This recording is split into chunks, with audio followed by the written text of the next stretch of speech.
We've also had news here in the last few hours. The ADF has taken the rare step of raising the alarm about 3 Chinese vessels off the Australian coast. There's also been Chinese warships spotted operating, but they also revealed that there's been yet another close call between an Australian plane and a Chinese plane, flares. All of this is very dangerous stuff, even if they were out in international waters. These sorts of encounters, there is the possibility of a real serious accident and potentially worse here. Joe, what do you make of this? And is Australia, my big concern about Australia is that we don't take our defense seriously enough. We simply, we buy a lot of shiny things, one of each big shiny thing, but we don't really have, a culture that's in a real sort of war-fighting posture when we're in a position where we may need to actually do that sort of thing. We've only got one little boat, one little submarine sort of chugging around the coast. No, I think the problem has been,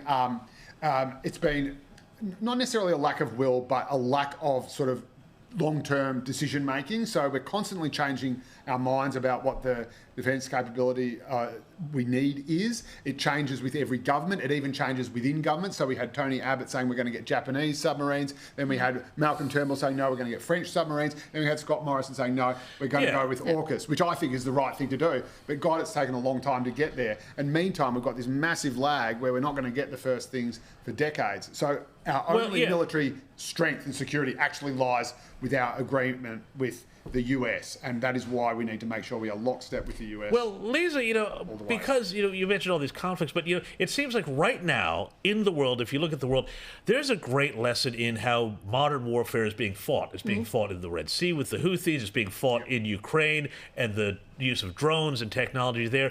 Are we preparing basically to fight the last war two wars ago, or have we got some sense of where we actually need to be in terms of what our fighting force looks like to respond to the way how war is going to be fought in the future? You talk about the capacity that we have in terms of the weapons that we have and the artillery that we have. What about the boots on the ground?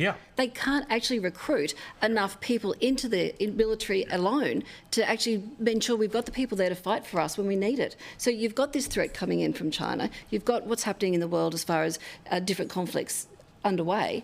And yet here we are focused on making sure that the military has enough, DEI in it, and not enough men and women on the ground to actually do the fighting. I think when it comes to boots on the ground, the People's Liberation Army have a slight edge on it. But we definitely need technology and the money. Boots on the ground, not high heels on the ground. Absolutely. Now, the Prime Minister, we got to move on here because so much time. The Prime Minister we want to talk about this issue with the tariffs. And Anthony Albanese, Joe, I want to ask you about this especially. We've spoken about this before. Thought that the phone call might work to get him the exemption from the steel and aluminium tariffs, but we now know that is not the case. The coalition has called on Albanese to go over to Washington to deal with Trump face-to-face. Now, aside from the irony of telling Airbus Albo to get on a plane, because he's pretty happy to do that, let's be honest about that. He likes that sort of thing. Do you think that will work? Or, could there be something else in the offing that we could offer the Americans? Well, I think someone suggested they offer Julian Inman Grant to Elon Musk, and maybe that might square the deal. I think it's a great idea.